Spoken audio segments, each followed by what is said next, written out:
దయచేసి cell phones ఇంకోసారి check చేసుకొని స్విచ్ ఆఫ్ చేయవలసిందిగా ప్రార్థన.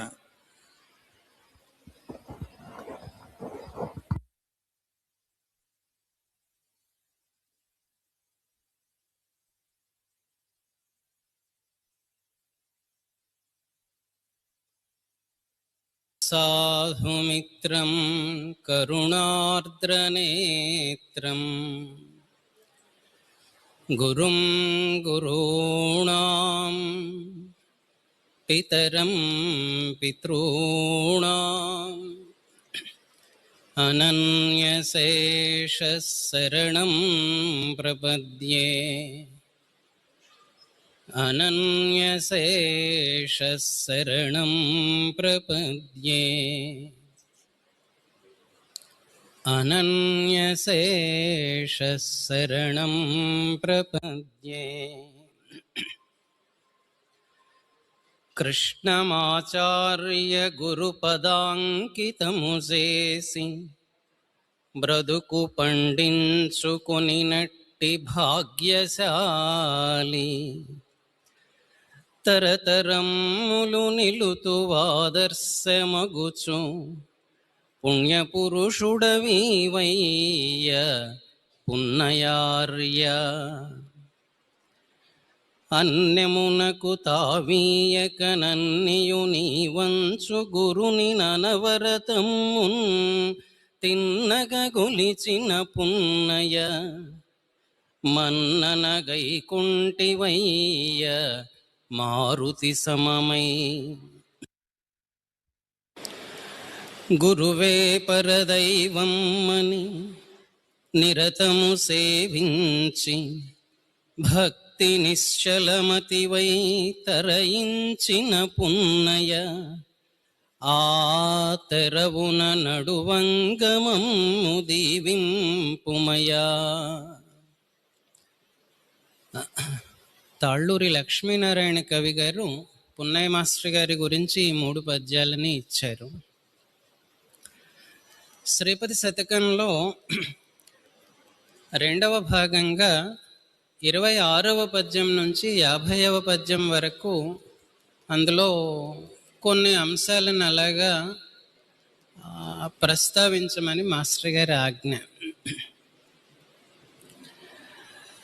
ఇందాక సీతారాం గారు మాట్లాడుతూ ఉన్నప్పుడు అందులో ఒక్కొక్క దశ దాటుతూ వచ్చారు కదా. ఈ ముందు పద్యంలో అంటే 25వ పద్యంలో ఒక్కసారిగా స్వామి దర్శనం అయిన తరువాత ఆయన గురించినటువంటి భావాలన్నీ సకల జీవరాశులలోనూ వాసుదేవుడిగా ఉన్నటువంటి స్వామిని గురించిన భావాలన్నీ ఒకేసారి పెళ్ళుబికాయి అని చెప్పి అన్నారు మాస్టర్ గారు. ఒక అగ్నిపర్వతం బద్దలైతే ఆ లావా అంతా ఎలా ప్రవహిస్తుందో అలాగా నా హృదయంలోంచి నీ గురించినటువంటి భావాలన్నీ తాపముల మూసులుగా ప్రవహించే శ్రీపతి అన్నారు. అక్కడి నుంచి అందుకుంటున్నాను. ఇక ఈ భావాలన్నీ ఇలాగా కలుగుతూ ఉంటే ఒక ఆర్తి కదిలిందిట. ఆర్తి దేని గురించి? స్వామిని గురించి, స్వామి రూపాలైనటువంటి సకల జీవరాశుల గురించి. అది ఎలా కదిలింది అని అంటే నీ భక్తిగా కదిలింది అన్నారు మాస్టర్ గారు. ఒక్కసారి ఉక్కిరి బిక్కిరి చేసినట్టు అన్నమాట. ఘన వాయుద్ధతి భూధ్ర గహ్వరములన్ గానంబుగా గింగిరాల్గొనినట్లు ఉల్లలదబ్ధివాసరణముద్ఘూర్ణ స్వనన్ మర్దళ ధ్వనిగాగన్ వినవచ్చినట్లు హృదయాధ్వంబందున పర్వెత్తు చేతన కూలంకషమైన ఆర్తి కదలన్ త్వద్భక్తిగా శ్రీపతి. ఘనవాయూద్ధతి భూధ్రగ వరములన్ గానంబుగా గింగిరాల్గొనినట్లు. గాలి ఈలలేసుకుంటూ అలాగా వస్తూ వస్తూ ఒక గుహలో దూరిపోయి ఇక అక్కడి నుంచి దారి లేక మళ్ళీ వెనక్కి తిరిగి ముందుకొచ్చి ఈ పక్కకెళ్ళి ఆ పక్కకెళ్ళి గిరగిరగిర తిరిగినట్లుగా మాస్టర్ గారి హృదయ ఆకాశ మార్గంలో చైతన్య కూలంకషమైన ఆర్తి, ఆయన సమస్త చైతన్యాన్ని లోగొనినటువంటి ఆర్తి ఒకటి త్వద్భక్తిగా, ఆ గాలి ఎలా అయితే కదిలిందో అలాగా. ఇంకా ఉల్లలదబ్ధివాసరణముద్ఘూన్న స్వనన్మర్దళ ధ్వనిగాగన్ వినవచ్చినట్లు. సముద్రంలో అలలు వస్తుంటాయి కదా, ఆ అలలన్నీ పుట్టి పెరిగి మళ్ళీ దిగి మళ్ళీ పుట్టి ఆ వచ్చేటప్పుడు ఒక రకమైన మృదంగ ధ్వనిలాగా ఉంటుందిట. ఆ ధ్వని ఎలా అయితే వస్తుందో, ఆ గాలి కదిలినట్లుగా, ఈ శబ్దం కదిలినట్లుగా సమస్తమైనటువంటి చైతన్యాన్ని నీవు స్వీకరించిన తరువాత, లోగొన్న తరువాత నాకు ఒక ఆర్తి కలిగి అది నీ భక్తిగా పరిణమించింది స్వామి అన్నారు. పున్నయ్య మాస్టర్ గారు ఈ భక్తికి ఇస్తున్న వివరణ ఏంటంటే, ఇక్కడ దేవుని యందలి పరమ ప్రేమ పూర్ణము, అనంతము, శాశ్వతము, అవ్యాజము. ఇదియే భక్తి. ఆ భక్తి ప్రేమ అంటున్నారు. ఇది ఈ భక్తి ఈశ్వరానుగ్రహ రూపమగు మహాపురుష సంశ్రయము వలన పుట్టును.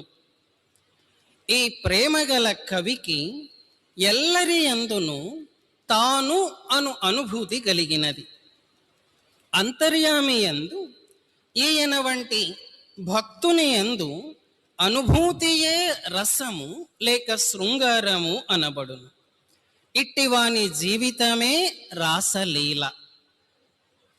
ఇట్టివారు మోక్షమను పేర జగత్తుతో సంబంధము లేని తమ స్వకీయానుభూతిని కోరరు. కోరుటకు స్వామిగాక మనసని వేరుగా నుండదు. వీరే నిత్యాభియుక్తులు లేక ఏకాంత భక్తులు. మాస్టర్ గారు ఏ స్థితిలో ఉండి మనల్ని అనుగ్రహిస్తున్నారు అన్నటువంటిది పున్నయ్య మాస్టర్ గారి దివ్య చక్షువు ద్వారా మనం పట్టుకోగలుగుతాం. లేదనంటే ఆ పద్యంలో ఉన్న శబ్దానికి లోబడిపోయి అలా చదువుకుంటూ వెళ్ళిపోతాం. ఆ లోపల పరమార్థం ఏంటి అన్నది పట్టుకోవాలనంటే పున్నయ్య గారు ఇచ్చిన ఈ శ్రీపతి వ్యాఖ్యానం ఒక కరదీపిక. అయితే ఒక్కొక్క పద్యంలో ఒక్కటో అరో చిన్న అంశం మాత్రం ప్రస్తావిస్తూ ముందుకెళ్ళిపోతాను. ఈ ఆర్తి భక్తిగా కదలవటం వల్ల ఏమైంది అని అంటే, వీరి ప్రాణగతి విశ్వ ప్రాణగతితో సహచరింపసాగినది అన్నారు. దాని వలన ఆశ్రయించిన సాధకుల ఎదలను కొండగుహల యందు వీరి ప్రేమ గానమే త్యాగరాగమే ప్రతిధ్వనించుచున్నది. ఈ పద్యంలో మాస్టర్ గారిని పున్నయ్య గారు ఎలా దర్శిస్తున్నారు అని అంటే, ప్రేమ స్వరూపునిగా మనందరికీ అనుభవమైన రీతిలో, ఆయన త్యాగ స్వరూపునిగా ఈ పద్యంలో దర్శనమిస్తూ ఉన్నారు. ఇక ఈ శ్రీపతి అన్న కావ్యం అంతా కూడాను మాస్టర్ గారు భగవంతుడికి ఎంతటి సన్నిహితులో అన్నది చెప్తూ వస్తుంది, అనుస్యూతంగా సాగుతుంది. ఎక్కడో ఉన్నటువంటి దేవుణ్ణి స్తుతించటం అని కాకుండా, ఏదో కృతకంగా కష్టపడి పదాలన్నీ కూర్చుకుని రాసుకుని కొట్టేసి మళ్ళీ సరిదిద్దుకున్నట్టు కాకుండా, ఇవంతా కూడాను స్వామి ఎదురుగా ఉంటే ఆయన్ని భావిస్తూ, ఆయన్ని చూస్తూ, తాదాత్మ్యత చెందుతూ అలా మాట్లాడుతూ ఉన్నట్టే ఉంటాయి తప్ప పద్యాలు కష్టపడ్డట్టుగా ఉండవు. మేళమాడటం అన్నారు కదా ఇందాక, అలాంటి మేళమాడటం చాలా సందర్భాల్లో ఉంటుంది. 1-to-1 కాన్వర్జేషన్ అంటామే, దేవుడితో అలానే మాట్లాడుతున్నారు మాస్టర్ గారు. ఈ విన్యాసం పట్ల, ఈ సృష్టి విన్యాసం పట్ల కూడా ఒక రకమైన ఆశ్చర్యాన్ని ప్రకటిస్తూ, ఇంత ప్రజ్ఞ పెట్టి వీళ్ళందరినీ తయారు చేశావు, వీళ్ళని నడిపించటం మరి నీకు కష్టం అవుతుంది కదా, ఎందుకనంటే మేమంతా కూడా నీ అంతటి వాళ్ళమే కదా, మాకంటే ఈ కోతిమూక అందాం కాసేపు, ఈ కోతిమూకని నడిపించటానికి నీకెంత ప్రజ్ఞ కావాలి, ఏమాత్రం కష్టపడవు కదా అని మాస్టర్ గారు భగవంతుడితో ఒక చెణుకు చమత్కారంగా మాట్లాడుతూ ఉన్నారు. ఇంతటి ప్రజ్ఞ పెట్టి సృజించితి మానవుని, ఇంతమంది ఆ ఇంతటి వారి పెట్టుకొని ఎట్టుల నెగ్గుచునుంటివయ్యా, కాసంతయు క్లేశమందక నిజంబుగ నీయదే ప్రజ్ఞ, ఇట్లు నీ ఎంతటి కుర్రసజ్జు నదుపాజ్ఞల పెట్టుటే ప్రజ్ఞ శ్రీపతి, నీ ఎంతటి కుర్రసజ్జు నదుపాజ్ఞల పెట్టుటే ప్రజ్ఞ శ్రీపతి. ఏదో ప్రజ్ఞ అనగానే పద్యం చదువుకుంటే తెలివి, ఓ మనకి బాగా తెలివితేటలు ఎక్కువ అన్నట్టుగా అనిపిస్తుంది పై అర్థం. పున్నయ్య గారు ఇచ్చినటువంటి వ్యాఖ్యానంలో ఆ ప్రజ్ఞ అంటే ఏమిటో వివరిస్తున్నారు చూడండి. అంతర్యామియను వెలుగు నుండియే సమస్త జీవులను ఏర్పడిరి, అంతర్యామి ప్రజ్ఞయే దేహబద్ధతను లీలగా స్వీకరింపగా మనస్సు పుట్టును, ఈ మనస్సుతో కూడిన అంతర్యామియే జీవుడగుచున్నాడు, కావున నరులే కాక జీవులెల్లరూ మానవులే. ఇంతటి ప్రజ్ఞ పెట్టి స్వామి జీవులని కల్పించెనట. చూసే దృక్కోణం మారుతోంది చూడండి, చూసే డైమెన్షన్ మారుతోంది. ఇక్కడ మట్టి కుండగానో చెంబుగానో ఒక పాత్రగానో గ్లాసుగానో తయారవటం ఒక వివరణ ఇచ్చిన తరువాత, జీవులుగానైన అంతర్యామికి పరిమితత్వం అంటక సహజమైన ఆనంద స్థితి నిలుచును, ఇది ఏ నిజమైన ప్రజ్ఞ అనగా పుట్టుట గిట్టుట లేని శాశ్వతమైన ప్రజ్ఞ. తనలోని ఆనందమే తానైనటువంటి భగవానుడు తనలోని ఆనందాన్ని, తన ఆనందాన్ని ఇక్కడ డిపాజిట్ చేసి జీవులని సృష్టిస్తూ ఉన్నారు. మరి ఆనందం అక్కడైనా ఇక్కడైనా ఒకటే కదా, సమానమే కదా, మరి వాళ్ళని నడిపించాలి అని అంటే ఎలా? అందుకని బంధాలన్నీ కల్పించారు అని పున్నయ్య గారి వివరణ ఇందులో. ఈ బంధాలు దేనికి పనికొస్తాయి అంటే, ఆ బాధ్యతలని నిర్వర్తించటంలో ఆనందాన్ని పొందుతూ, స్వామి మనకిచ్చినటువంటి లిమిట్లో మన స్వాతంత్ర్యాన్ని అనుభవిస్తూ, స్వామిని చేరుకునే మార్గానికి ఇదంతా సాధనగా ఉపయోగపడుతుంది అన్నటువంటి వివరణ ఇందులో ఇచ్చారు. ఈశ్వరుడు అనంతమైన కుటుంబమును నిర్వహించుచున్నను ఎందును చిక్కుకొనడు, అతనితో మనకు కలది అనుబంధము, మనతో మనకు కలుగునది బంధము. ఈ పద్యాన్ని ధ్యానం చేసుకుంటే దేనినైతే మనం బంధం అనుకుంటున్నామో అది స్వామితో అనుబంధంగా పరిణమిస్తుంది. ఇక మనం పడేటటువంటి పొరపాట్లు తరువాతి పద్యంలో చెప్తూ ఉన్నారు. వేరై ఎవ్వడు నిన్ను చూచు, వేరై ఎవ్వడు నిన్ను చూచున్ అతడే వేరౌను దూరంబగున్ నీ రమ్యార్ద్ర కటాక్ష సంపదలకు. జీవిత సాధనలో అతి ప్రముఖముగాను ఉపయుక్తమగు వెలుగును ఈ పద్యము చూపుచున్నది అన్నారు మాస్టర్ గారు. ఆ మొదటి లైన్లో, ఎవడైతే నిన్ను వేరుగా చూస్తాడో వాడు మెల్లమెల్లగా నీకు దూరం అవుతాడయ్యా, నీ రమ్యార్ద్ర కటాక్ష సంపదలకు దూరం బగున్. మరేంటి మార్గం? నిన్ను ఎవ్వడు ఆత్మస్వమంబంచారాధించును వాడే మెల్లమెల డాయంగల్గునిన్ దగ్గరల్ దూరాలన్నవి మాకెగాక తమయందున్గల్గునే శ్రీపతి. వీళ్ళు నాకు దగ్గర, వీళ్ళు నాకు దూరం, ఇలాంటి భావాలు మనం పెట్టుకుని అల్లాడిపోతూ ఉంటాం. కానీ అలాంటి భావాలేవి స్వామికి ఉండవు కదా. ఈ పద్యానికి వివరణ ఇస్తూ పున్నయ్య గారు, అనంతకృష్ణ మాస్టర్ గారు పొద్దున చెప్పారుగా, గురువులు అనబడు వారు ఒకే గురువు యొక్క వివిధ వ్యక్తమూర్తులని వీరు గ్రహింపలేరు. ఉదయం మాస్టర్ గారు మనకిచ్చిన సందేశం అదే ఈ పద్యంలో. ఇది జీవిత సాధనలో అతి ప్రముఖమైనటువంటి వెలుగుని, ఉపయుక్తమగు వెలుగును చూపిస్తుంది అన్నారు పున్నయ్య గారు. ఇక అది కొంచెం ముదిరితే ఏమవుతుంది, వేరుగా చూడటం ముదిరితే ఏమవుతుంది అని అంటే వాళ్ళని వీళ్ళని అరుస్తుంటాం, కోప్పడుతుంటాం, అనవసరంగా తప్పులు ఎంచుతూ ఉంటాం.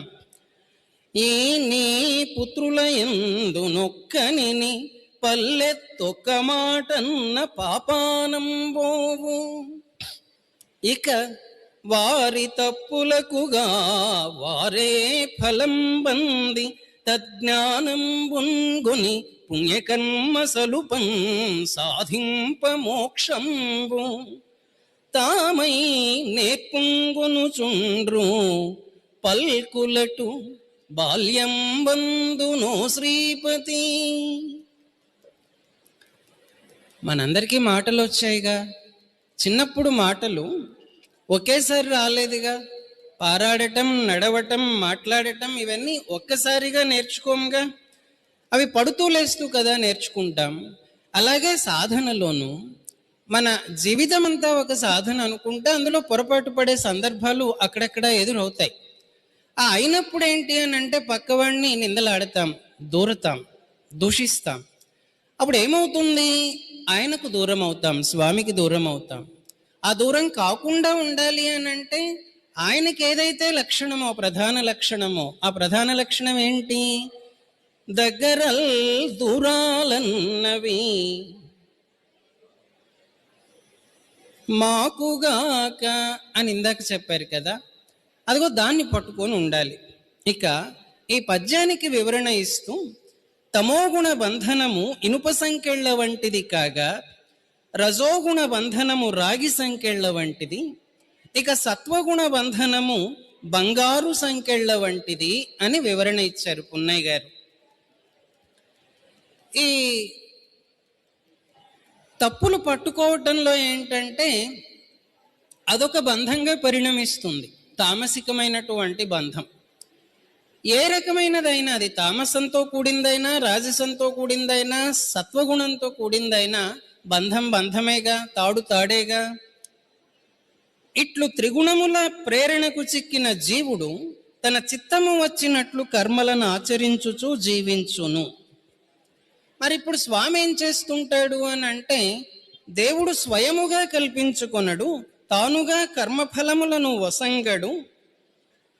విధి వేరు, దేవుడు వేరు అన్నటువంటి వివరణ ఈ పద్యంలో మాస్టర్ గారు ఇచ్చారు. దీనికి వ్యాఖ్యానం చేస్తూ, ఆయా జీవిత సన్నివేశాలని గుణపాఠంగా మనం స్వీకరిస్తే, పున్నయ్య గారి మాటలలో, ఆయన కరుణా సముద్రుడు కావున ఆయా సన్నివేశముల నుండియే జీవులకు గుణపాఠములను ప్రసాదించును. అలా స్వీకరిస్తే మోక్షముపై కూడా కోరికయు దాటబడును. ఈ పద్యాన్ని ధ్యానం చేసుకుంటే ఆ స్థితికి చేరుకుంటాం. ఇక మొత్తం జీవిత మార్గం అంతా కూడా సాధనగా పరిణమిస్తుంది సమర్పణ చేసుకోగలిగినప్పుడు. అందులో ఒకటి అరా ఏదన్నా శిక్ష పడితే అది శిక్షణయే కానీ శిక్ష కాదు. ఈ మార్గాన విచిత్ర శిక్ష ఒకటే ఏర్పాటుగా చేసి నీ ఈ మార్గాననే వేలు లక్షలగుని ఈ సృష్టిలో సంతతిన్ స్వామి, నీ అదుపాజ్ఞలోన చరింపంచూతు ఓ దేవా, నీ స్వామిత్వం బది చిత్రమార్గము తలపన్ శక్యమే శ్రీపతి, నీ స్వామిత్వం బది చిత్రమార్గము తలంపన్ శక్యమే శ్రీపతి. పున్నయ్య గారు దీనికి ఏమన్నారంటే, వరుల తప్పులు గమనించువాడు నరుడు గాని నారాయణుడు కాడు. తమ తప్పులకు గాను జీవులు తామే ఫలములను పొంది మరలుచున్నారు. అయితే వివేకముగా స్వామి ఎల్లరి లోపల దాగియుండి సమయమున వ్యక్తమగుచున్నారు. కావున స్వామి శిక్షణ రీతి విచిత్రమైనది. అందరినీ తన కంట్రోల్లో నడిపిస్తున్నారు కదా, ఆ నడిపించేదానికి ఇస్తున్నటువంటి ట్రైనింగ్, ఆ నడిపిస్తూ ఇస్తున్నటువంటి శిక్షణ చిత్రంగా ఉంటుంది అన్నారు. ఆ చిత్రం ఎందువల్ల అనంటే, వివేకంగా తన అంశ మన లోపల కొంత నిక్షిప్తం చేశారు కదా, ఎప్పుడు వివేకం మేల్కొంటుందో ఆ వివేకము మనకి సూచించినటువంటి మాటని స్వీకరించమని ఇందులో భావం. ఇక వివరణ ఇస్తూ 3 గుణముల మిశ్రమములై విభిన్న ప్రకృతులు పుట్టును అని చెప్తూ ఎవరు ఎలా ప్రవర్తిస్తుంటారు అన్నది పున్నయ్య గారు వ్యాఖ్యానంలో ఇచ్చారు. ఈ తప్పులలో మనస్సు ఇరుక్కుపోయినటువంటి వాడు, లేదా అవతలివాడు దూరం అనుకుంటున్నటువంటి వాడు భావన ఎలా ఉంటుంది అంటే ఇలా ఉంటుంది కామోసు. ఎటనోయుండెను వెంకటేశ్వరుడటంచు ఏనెంచి తిన్గాని, ఆయన ఎక్కడో ఉన్నాడు అనుకున్నాను.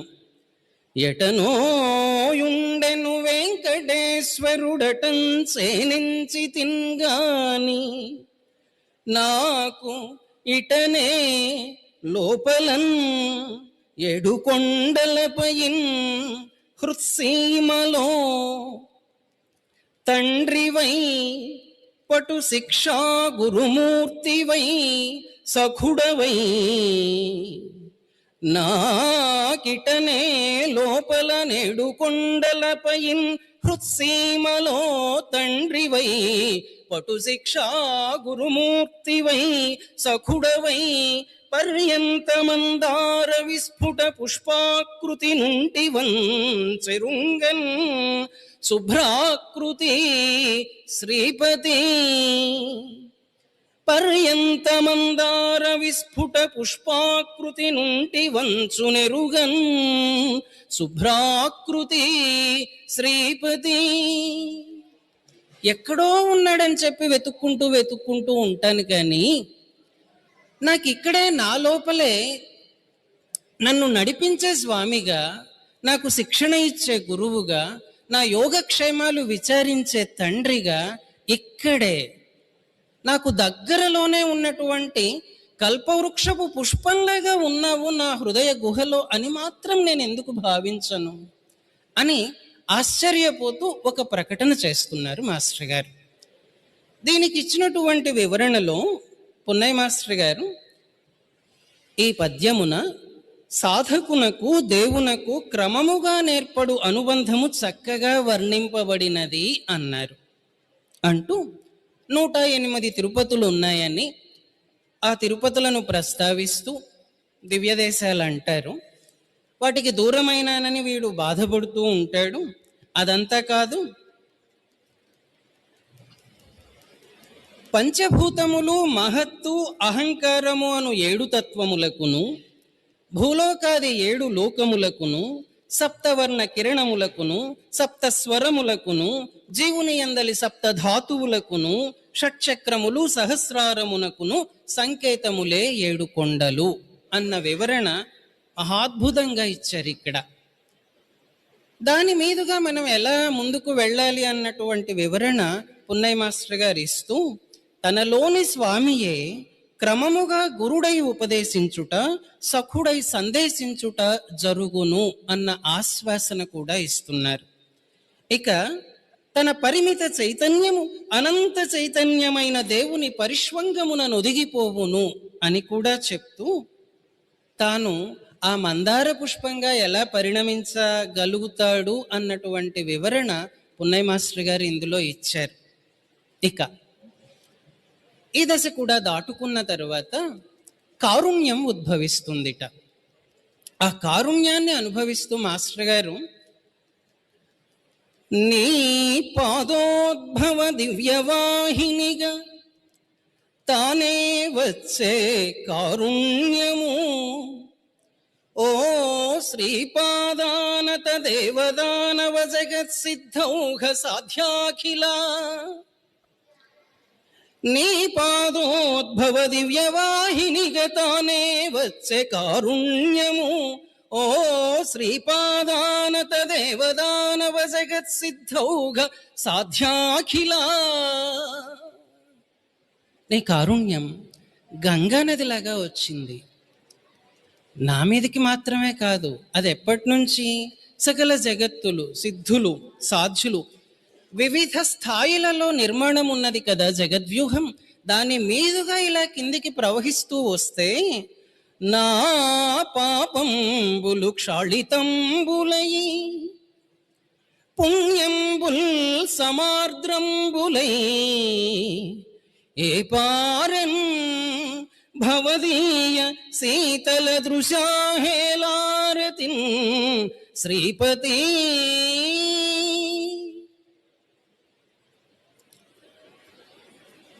ఆ కారుణ్యం వల్ల నాకున్న పాపమంతా పోయింది, నా పుణ్యమంతా కూడాను అది తటస్థీకరింపబడింది.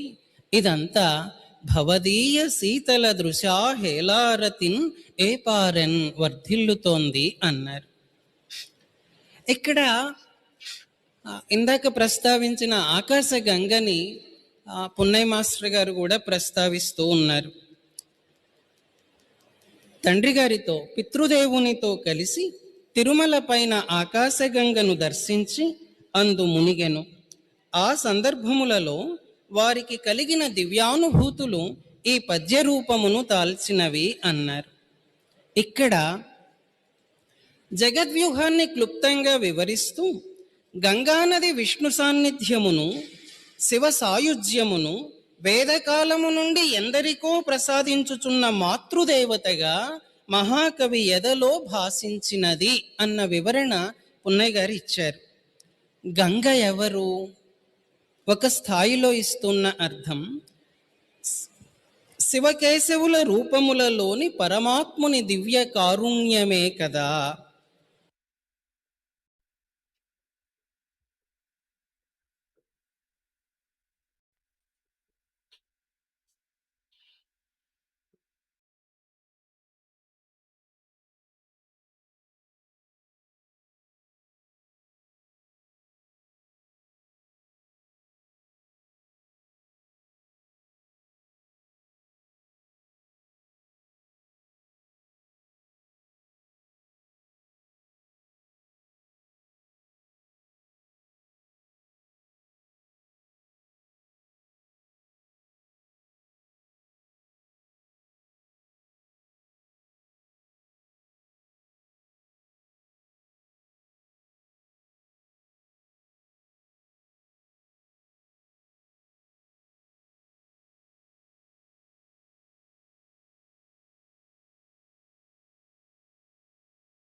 పర్యంతమందార శ్రీపతి.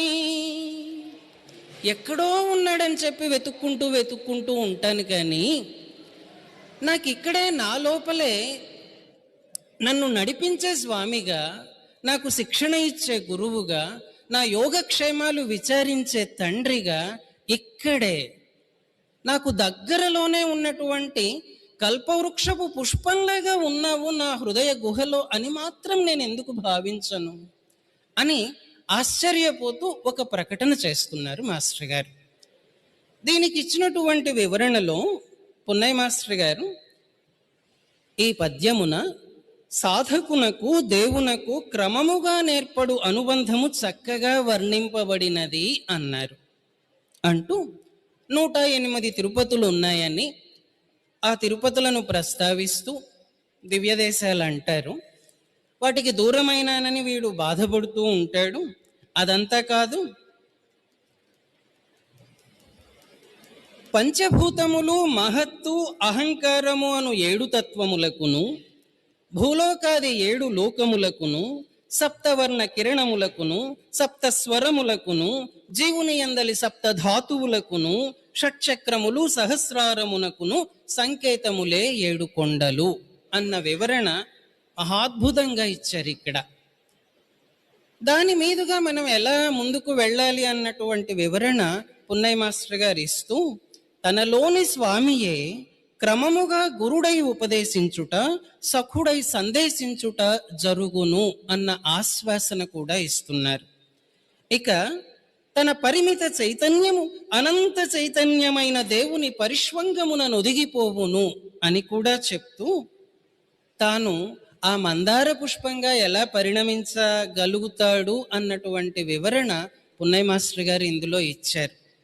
ఇక ఈ దశ కూడా దాటుకున్న తరువాత కారుణ్యం ఉద్భవిస్తుందిట. ఆ కారుణ్యాన్ని అనుభవిస్తూ మాస్టర్ గారు, నీ పాదోద్భవ దివ్యవాహినిగా తానే వచ్చే కారుణ్యము, ఓ శ్రీపాదానత దేవదానవ జగత్సిద్ధౌఘ సాధ్యాఖిల, నీ పాదోద్భవ దివ్యవాహినిగా తానే వచ్చే కారుణ్యము, ఓ శ్రీపాదానత దేవదానవ జగత్సిద్ధౌఘ సాధ్యాఖిల. నీ కారుణ్యం గంగా నదిలాగా వచ్చింది. నా మీదకి మాత్రమే కాదు, అది ఎప్పటి నుంచి?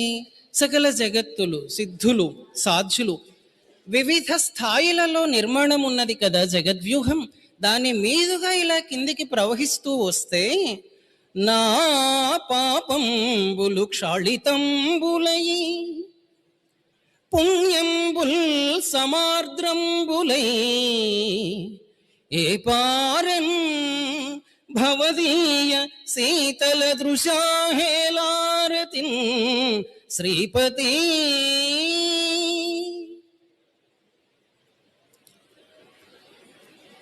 ఆ కారుణ్యం వల్ల నాకున్న పాపమంతా పోయింది, నా పుణ్యమంతా కూడాను అది తటస్థీకరింపబడింది. ఇదంతా భవదీయ శీతల దృశా హేలారతిన్ ఏ పారన్ వర్ధిల్లుతోంది అన్నారు. ఇక్కడ ఇందాక ప్రస్తావించిన ఆకాశ గంగని పున్నయ్య మాస్టర్ గారు కూడా ప్రస్తావిస్తూ ఉన్నారు. తండ్రి గారితో, పితృదేవునితో కలిసి తిరుమల పైన ఆకాశగంగను దర్శించి అందు మునిగెను. ఆ సందర్భములలో వారికి కలిగిన దివ్యానుభూతులు ఈ పద్య రూపమును తాల్చినవి అన్నారు. ఇక్కడ జగద్వ్యూహాన్ని క్లుప్తంగా వివరిస్తూ, గంగానది విష్ణు సాన్నిధ్యమును, శివ సాయుజ్యమును వేదకాలము నుండి ఎందరికో ప్రసాదించుచున్న మాతృదేవతగా మహాకవి ఎదలో భాషించినది అన్న వివరణ పున్నయ్య గారు ఇచ్చారు. గంగ ఎవరు? ఒక స్థాయిలో ఇస్తున్న అర్థం శివకేశవుల రూపములలోని పరమాత్ముని దివ్య కారుణ్యమే కదా. దీనికి ఎక్స్టెన్షన్ ఏంటంటే, తనను తనయందు మేలుకొలిపిన వేదాత్ములకు తండ్రి గారు, తనకు గాయత్రిగా వెలసి నడిపించుచున్న మాస్టర్ సివివి గారు, అనేక సత్పురుషులు. దానికంటే ఇంకొక మాట, ఇంత ఏల తనచే సదా అర్చింపబడుచున్న సామాన్యులనబడు జీవులు, వీరెల్లరి పాదతీర్థమే వెంకటేశ్వర చరణ కమల మకరందరసమైన ఆకాశ గంగ అయినది అన్నారు పున్నయ్య గారు. మాస్టర్ గారి జీవితం మొత్తం వారు మనకు ఆచరించి చూపించినటువంటి సాధన అంతా కూడా ఇక్కడ ప్రతిఫలిస్తూ ఉంది. ఇక అలా చేస్తూ ఉంటే ఒకానొక స్థితి ఏమో ఇది, ఏమో చెప్పలేను స్వామి, ఏమో పల్మరు శూన్యమౌను మది తండ్రి, ఏమో పల్మరు శూన్యమౌను మది తండ్రి, నిన్ను నేనెప్పుడు మిథ్యామార్గం బులగొల్వలేను, రసభావార్థ ప్రపంచంబు వాచామార్గంబును పొత్తులేకచను సుష్యద్రీతియై కావ్యమోయి, మాధుర్యములేని ఈ ఉపద నీకెట్లిత్తునో శ్రీపతి. మనస్సు ఎందుకో అప్పుడప్పుడు ఏమీ లేని స్థితిలో ఉంటుందయ్యా, శూన్యంగా అనిపిస్తుంది. ఏమీ లేని స్థితిలోంచే కదా అన్నీ వస్తాయి. అయితే మిథ్యా మార్గంబుల నిన్ను నేనెప్పుడు కొల్వలేను అన్నారు. ఏదైతే సరి అయినది కాదో ఆ మార్గంతో, ఆ ఉపకరణంతో నేను నిన్ను ఆరాధించలేను. కావ్యంగా పరిణమిస్తున్నటువంటి ఈ శబ్ద విన్యాసం అంతా, సంచలనం అంతా, అందులో పొదగబడుతూ ఉన్నటువంటి భావాలన్నీ కూడాను, అందులో రసస్ఫూర్తి ఉన్నదో లేదో, రసస్ఫూర్తి అని అంటే కాసేపైనా నిన్ను గురించినటువంటి స్మరణని స్ఫురణని చదివేవానికి ఇస్తుందో లేదో, ఉన్నట్టుగా అనిపించటం లేదయ్యా. మరి నీకు ఎలా ఇవ్వని కావ్యం? ఈ కావ్యమే మాస్టర్ గారి జీవిత సారం. దీనికి పున్నయ్య గారు ఇస్తున్నటువంటి వివరణ,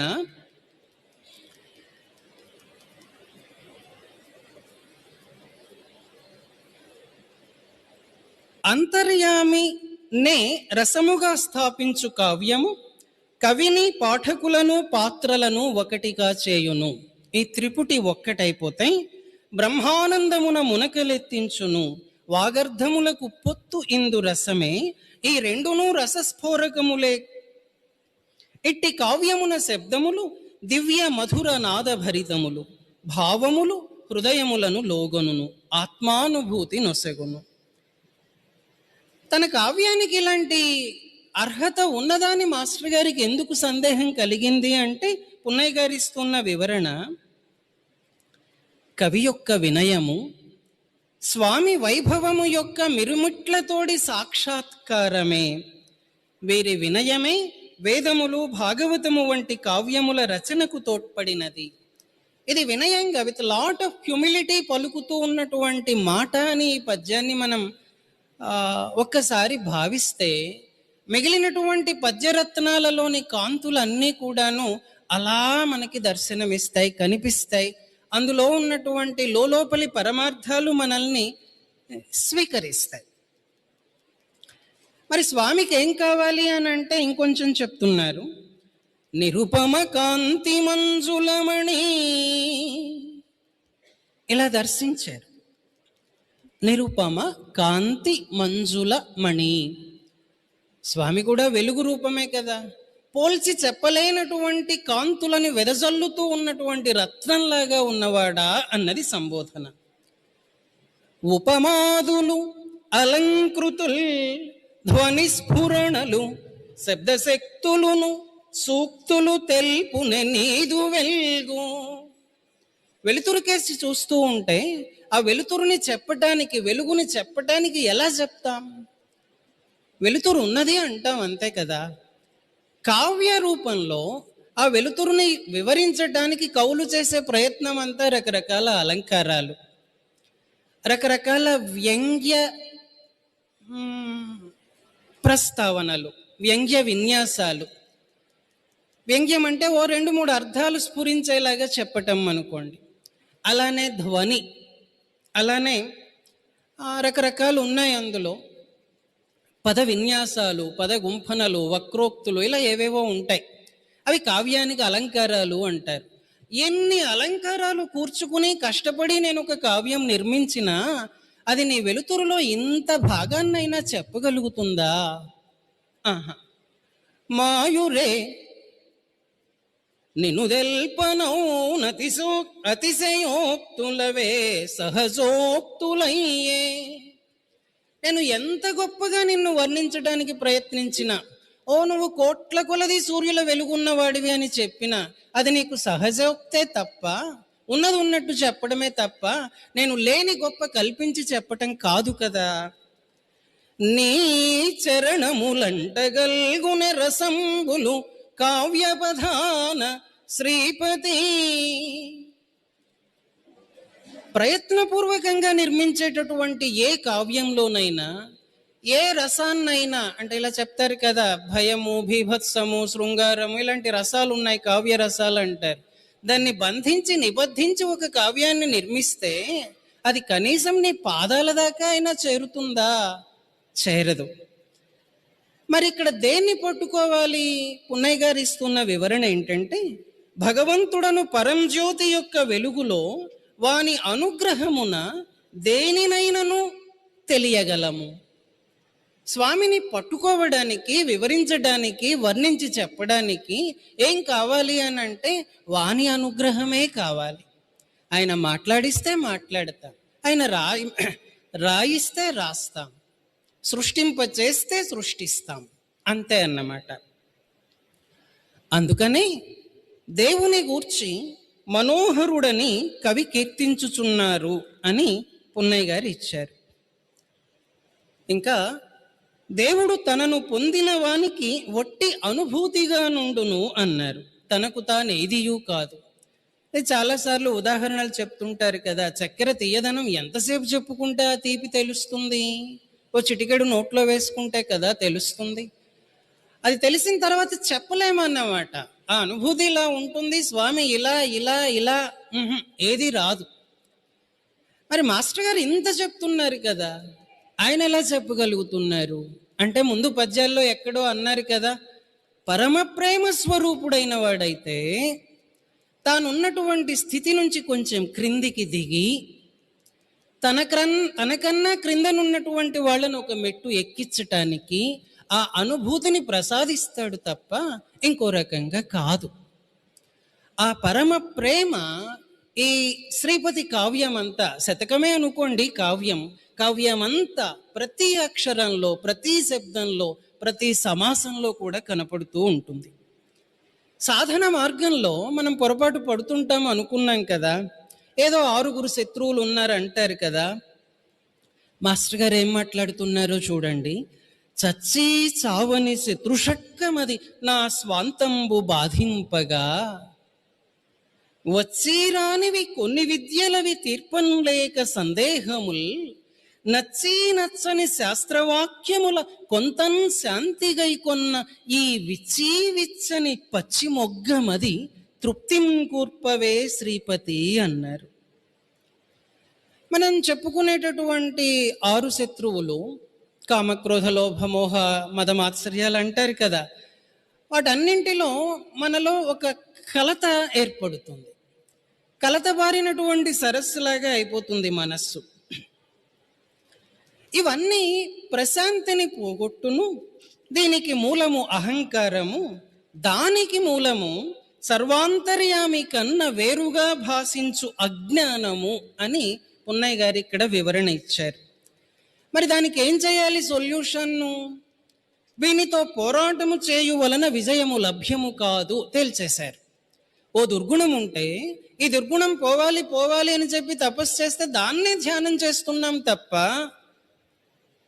దాన్ని పోగొట్టుకోవటం కాదది. అంతకంటే ఉన్నతమైనటువంటి దానిలో, అంతకంటే మంచి పనిలో నిమగ్నమైతే అది పోతుంది. స్వభావ సిద్ధంగా దానికదే వెళ్ళిపోతుంది, కష్టపడకుండా, ప్రయత్నించకుండా. ఏదో మా తండ్రి గారు చెప్పినటువంటి కొన్ని విషయాలు, పెద్దలు చెప్పిన విషయాలు, మాస్టర్ గారు అంతటి వారే ఈ మాట అంటున్నారు చూడండి. నచ్చి నచ్చని శాస్త్రవాక్యముల కొంతన్ శాంతిగై కొన్న, కొంచెమే తెలుసుకున్నాను అన్నారు. ఆయనకెంత తెలుసు? ఆయన ఈ మాట అంటున్నారు. అది ఈ కావ్యంలో అనుస్యూతంగా అంతర్వాహినిగా ప్రవహించేటటువంటి ప్రేమపూర్వకమైన వినయం.